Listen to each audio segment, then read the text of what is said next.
Cyberkid login.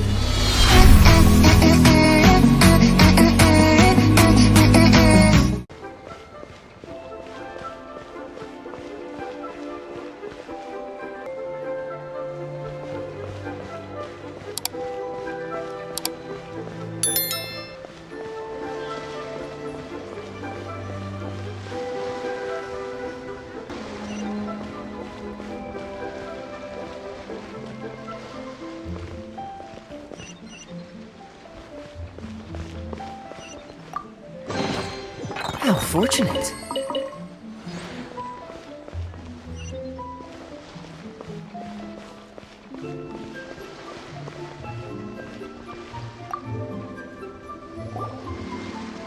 Is there anything I can do for you two? I'm afraid that Wangsheng funeral parlor isn't in the best state to receive guests. We've come to see Zhongli. Could you please tell him we're here? Unfortunately, Zhongli isn't here at the moment. It seems he went to Northland Bank. Doesn't the Northland Bank belong to the Fatui? Last time we saw Zhongli was before we went to the Golden House. Do you think he doesn't know about the attack on Liyue? Visiting the Fatui at a time like this could only mean more trouble. We had better go and make sure that everything is okay.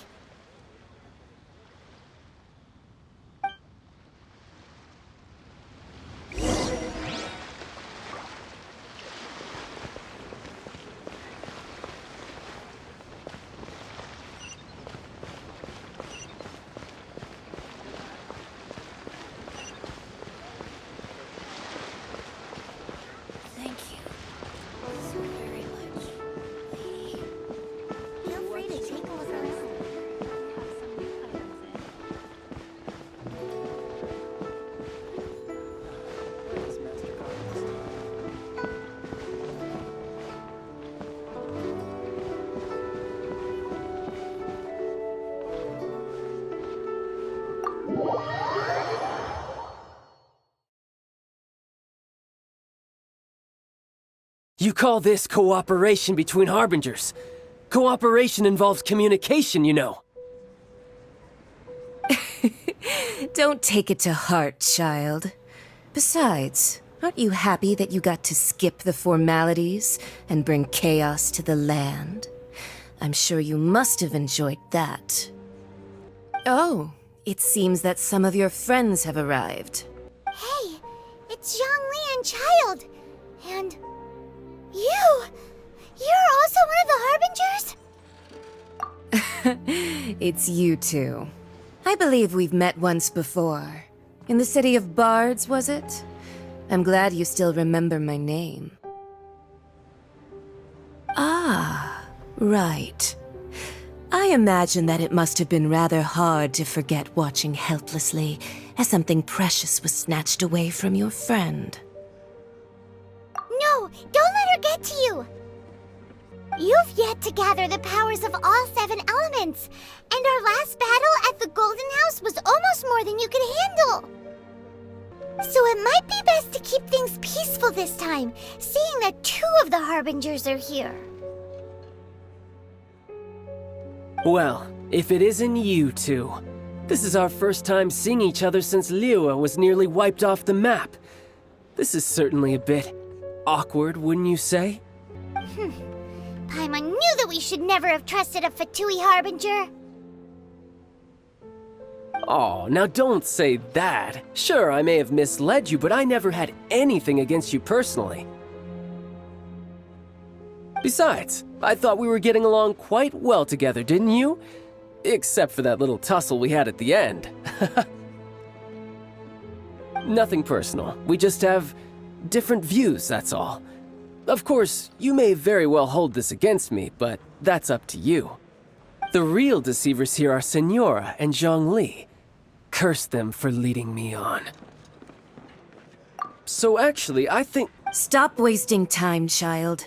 There'll be plenty of time to chat once I'm through here. You remember the agreement, Morax. Now, if you would be so kind. The Gnosis, please. about?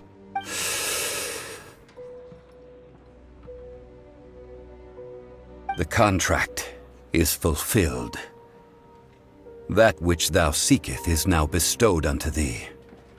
For my promise is solid as stone.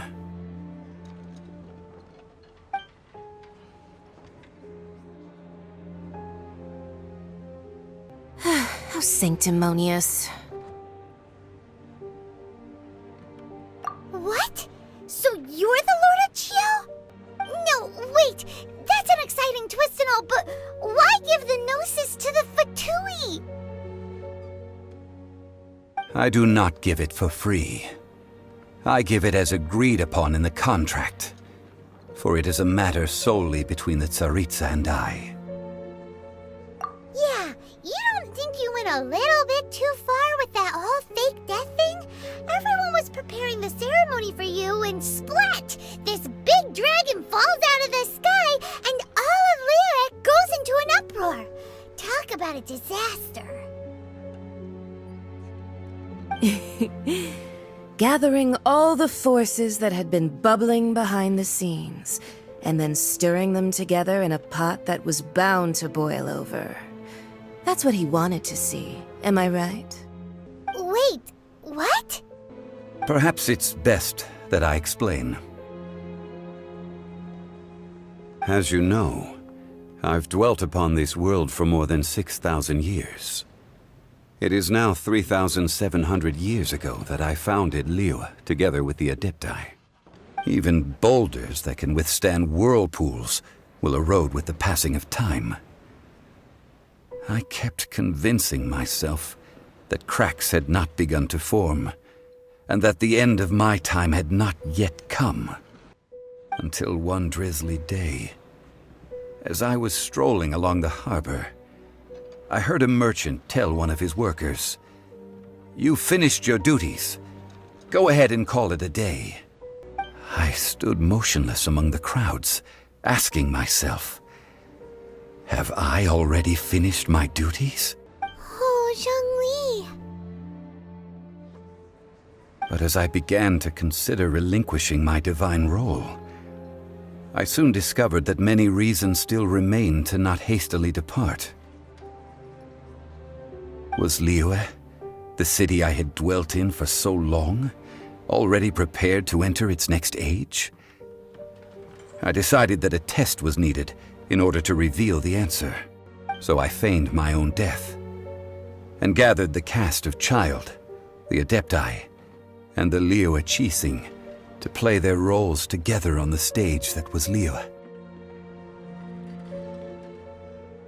Indeed I was. The Gnosis, which I had kept for so many years, suddenly seemed to have lost its meaning. That's right, which is why I continued to safeguard the Gnosis until now. So you mean that if the chaos ever reached the point of no return, you would simply appear and use your divine powers to bring Liyue back under control? Of course, and it would have been all too easy for him too. Just as a child quickly matures after losing their parents, so has Liyue matured when faced with the death of its deity.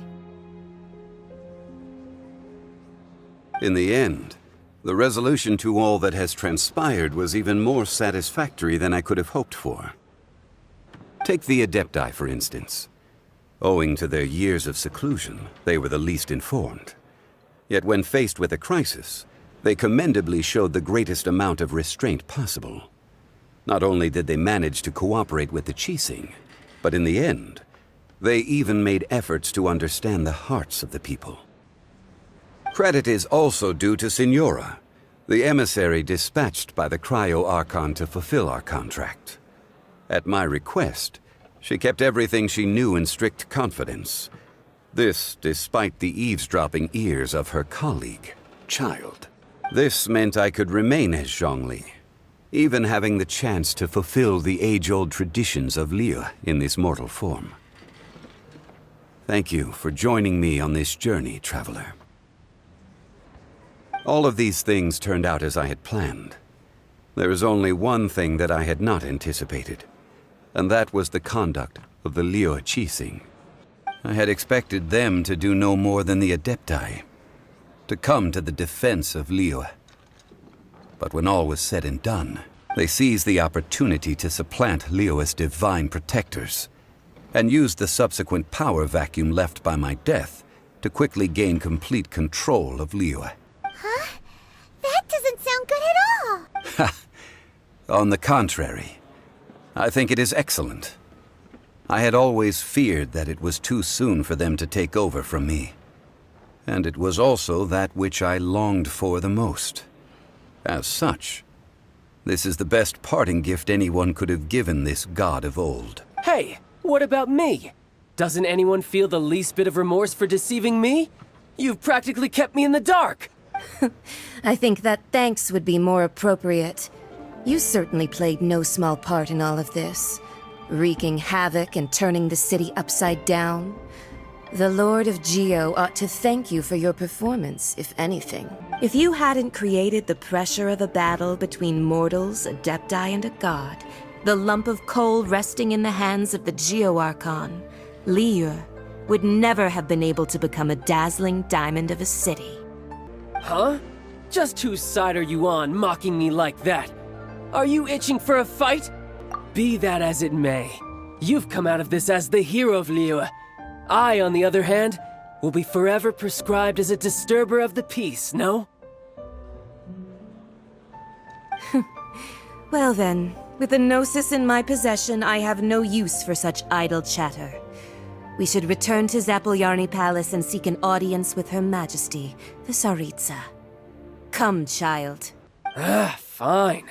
I'll meet you there later. I'm not sharing a boat with the likes of you. Do as you wish.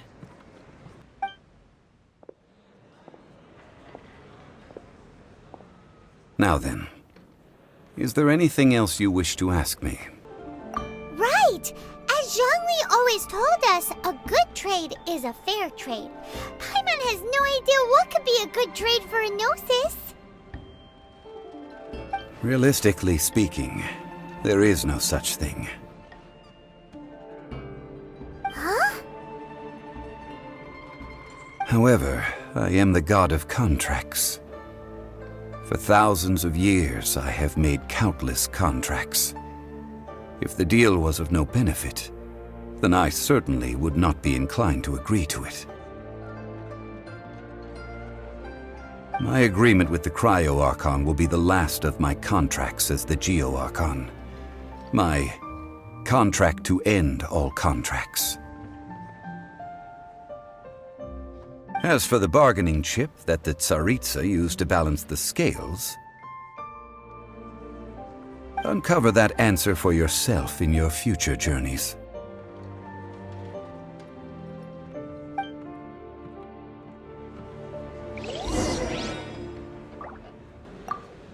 Paimon can't absorb so much information at once. So, Zhongli, what sort of contract did you sign with the ARchon? Paimon's so curious. One of the clauses of our contract was not to divulge any of its contents. Ugh, you're so petty.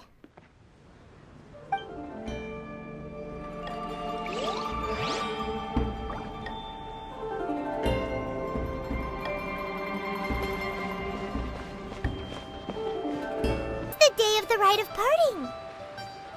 Although the star of the show is fake, we've spent so much time trying to organize it, it would be a real shame not to go there now.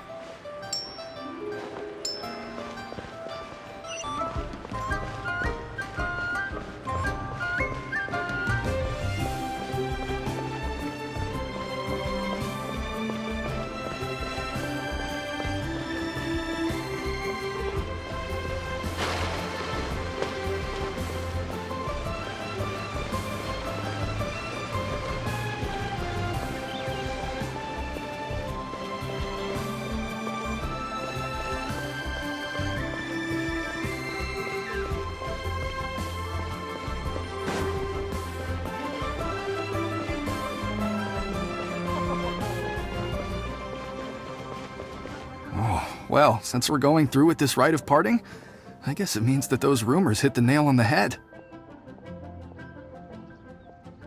So Rex Lapis is really... But they didn't catch the culprit, did they? Oh, come on. Do you think that the assassin could have been a normal person?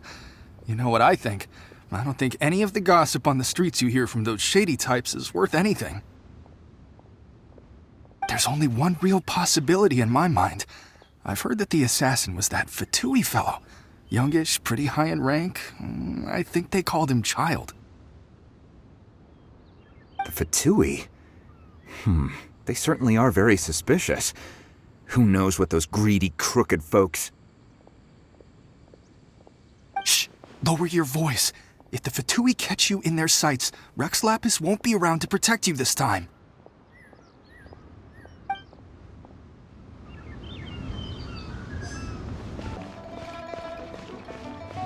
You know that god from the ocean couldn't have just shown up out of nowhere. I mean, it's been 2,000 years since Rex Lapis subdued it. Yes, and to think that this happened right on the heels of the incident with Rex Lapis, too. Say, do you think the person who assassinated our lord and released that evil god might have been one and the same? Now that you mention it, that's very possible. Yes, it's very possible indeed. I mean, it all fits together. That person must have colluded with the evil god to harm Rex Lapis. Oh, that wicked, black-hearted scoundrel. Still, what sort of supernatural prowess must this person possess to be able to do such things? I have never heard of such a person in all my years. Ah, forget it. Guessing's no use to us. Look, the Millilith over there looks like he's about to make an announcement. Let's hear what the Ministry of Civil Affairs has to say first.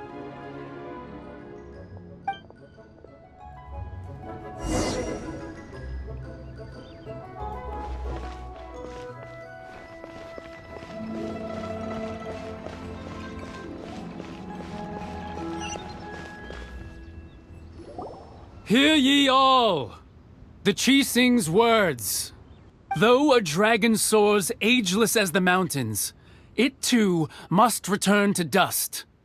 This is common knowledge. Gods and Adepti live glorious lives, but both light and shadow have their season. So too must they face divinely appointed trials.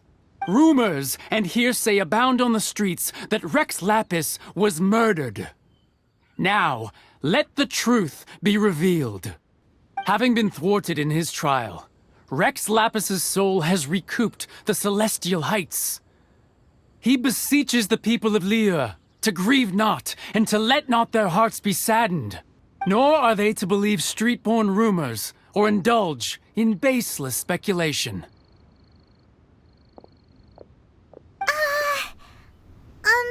Paimon needs a translation on what the Chising's announcement said. So that's how they're spinning it. Something feels off. Why would they suddenly give up looking for the murderer? Not to mention how this excuse sounds like something they just made up on the spot.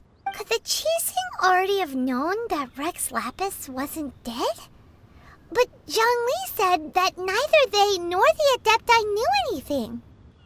Did Zhongli tell them in secret after his gnosis changed hands? Exactly, right? Ooh, seems like the rite of parting has been going on for a while now. Let's go have a look.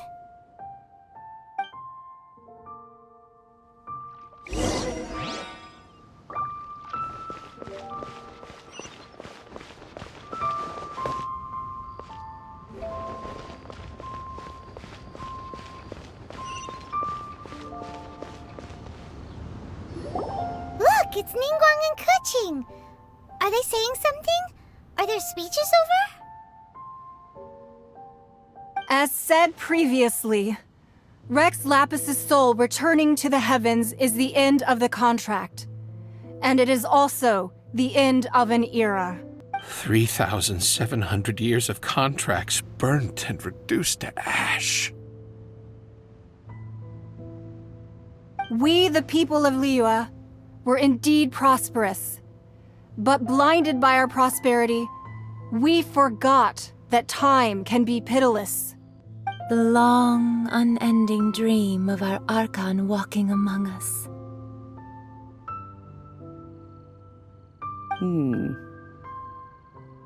Now that we have awoken from our dream, we must learn to say farewell. Will you stand with us as we re-establish our contracts? As we build a new age of prosperity? So concludes the words of Her Eminence the Tianquan. Does Her Eminence the Yuheng have anything to add? Huh? Is she looking this way? Traveler. Yikes! She really is looking our way! Is that the traveler who they say defeated the ancient god? So young. The Liyue Qixing always repay their debts.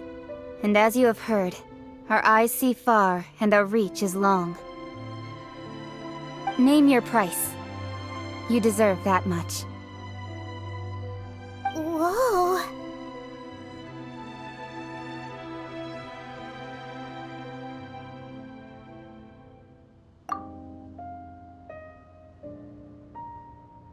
Well, could you help me put up some missing person posters?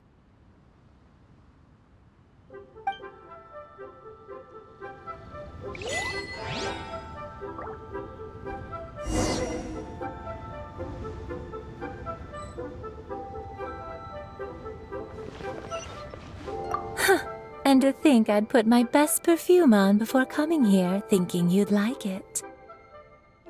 But it seems as if those perfumes really were meant to be offered to Rex Lapis. Well, that's fine. Suffer no rivals in love, they say. And that's 3 gone in 1 stroke.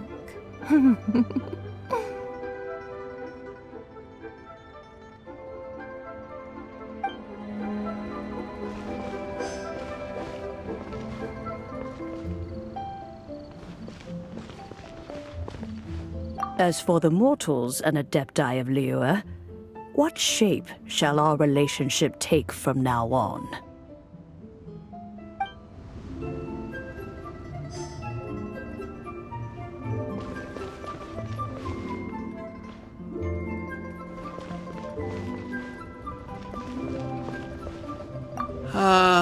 Rex Lapis. Oh, Rex Lapis. Now that I think about it, if everyone's of the same mind as me, perhaps mementos for Rex Lapis might be the best short-term business opportunity.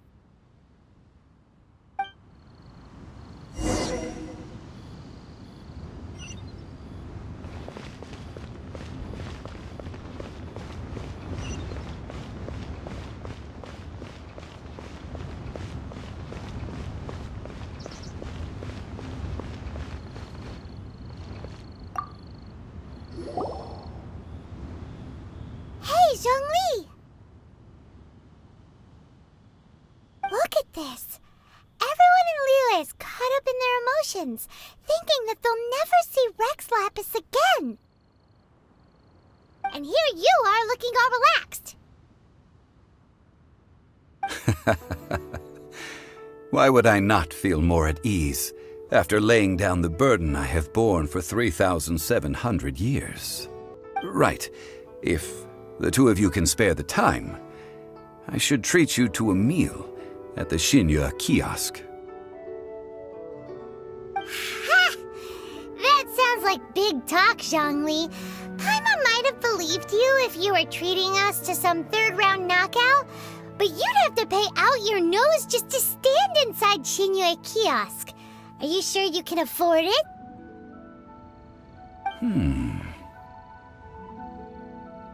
You're right. I do like the Mora. As the Rex Lapis Morax, I can easily create Mora.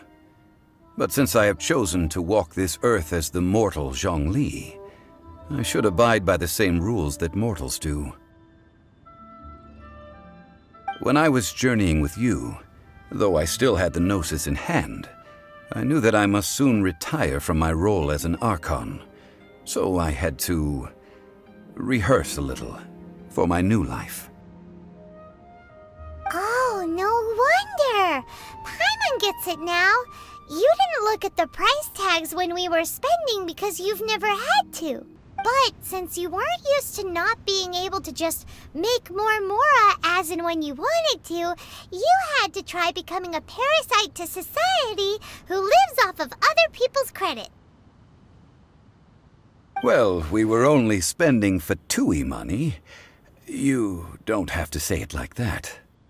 In the City of Commerce, we do not merely exchange money or goods. We also exchange knowledge, memories and foresight, as well as positions, roles, and lives.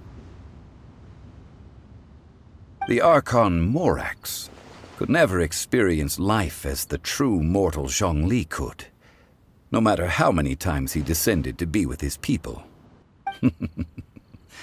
I must thank you for that. I will treasure the memories that I made as Zhongli, traveling the streets of Liyue with you.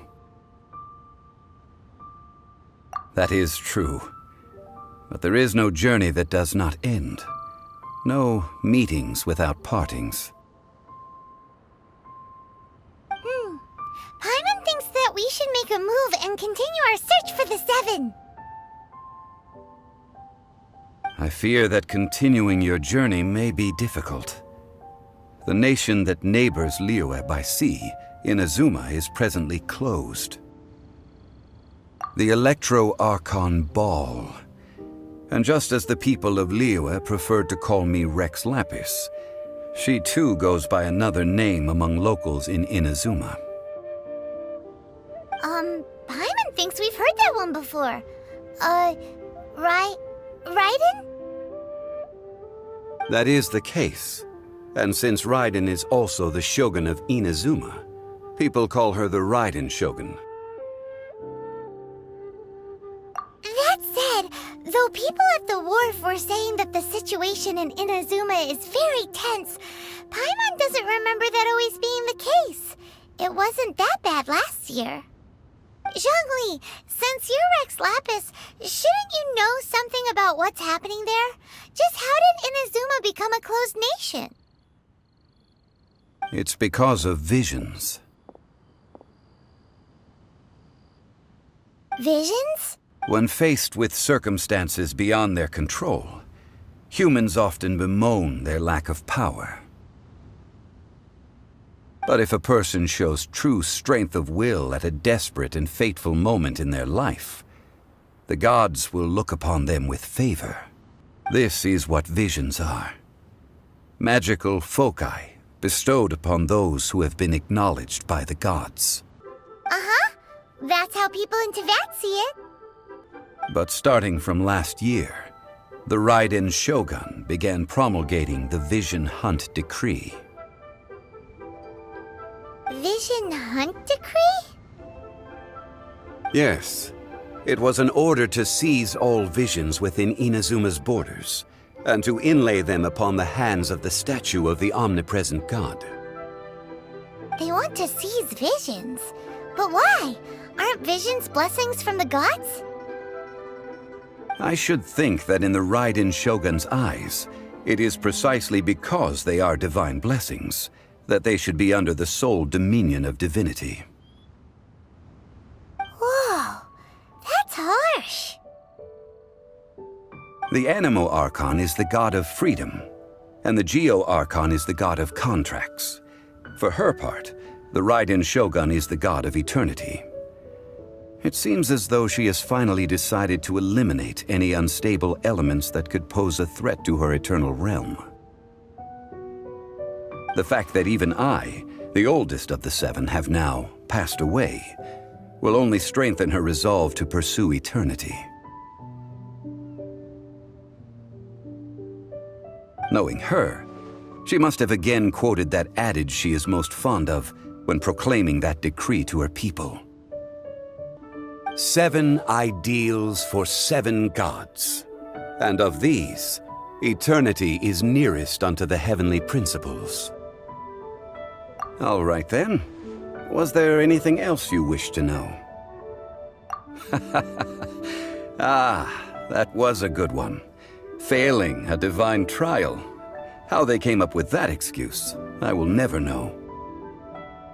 That said, the reason why the Qixing were so eager to resolve the incident and stop pursuing the culprit was indeed because they received news in secret that Rex Lapis was not dead. I hinted as much to the Adepti as well. How did I accomplish that, you ask? Have you ever heard of this particularly convenient Adepti art known as gifting dreams and visions? All right then. Was there anything else you wish to know? Yeah, about that. Before the Qixing made their announcement, we listened to a lot of people talking on the way. Most of them put the blame for everything on Child. These are indeed false accusations. But it remains undeniably true that Child did send people to the Jade Chamber to prevent the Adepti and the Qixing from defeating the ancient god. I've heard that Ningguang is busy milking that for all it's worth on the foreign relations front at the moment, browbeating the envoys of the Fatui. Ha! Those poor Snezhnayan diplomats. If it were not for Child's exalted position as a harbinger, I'm certain that they would have shifted all the blame to him and called for his dismissal by now. All right then. Was there anything else you wish to know? The time of the Adepti has long passed. If even the Liyue Qixing don't want to face that truth, then what future is there for Liyue? Keqing is absolutely right in saying this. Now, though I did laud Ningguang's desire for power, believing this to be a good thing, and thought as a matter of course that she must have been behind the Qixing's plan to take governing power over Liyue from the hands of the gods and Adepti, could the original person who brought up the idea of seizing power have been...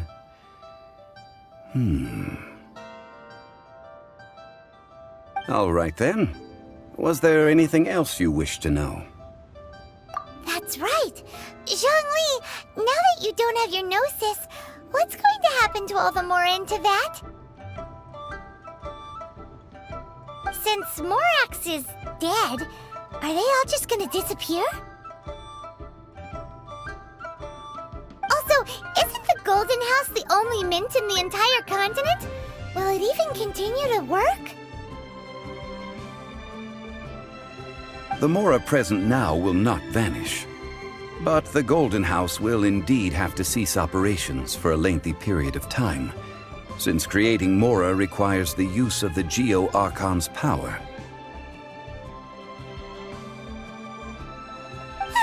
This is terrible! We're all about to run out of Mora! The world is coming to an end! Yes, this is indeed a major issue from a financial standpoint. Well, I suppose we'll just leave such troublesome matters to the Liyue Qixing to debate. Then, did you at least set some private funds aside for yourself? Oh, a private fund. This does seem like a good, logical, common-sense idea. It's a shame. What's a shame? It's a shame that I didn't think of it at the time. All right then. Was there anything else you wish to know?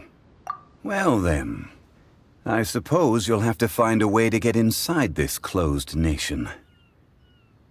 Have patience. I suspect that some serendipity must first come into play.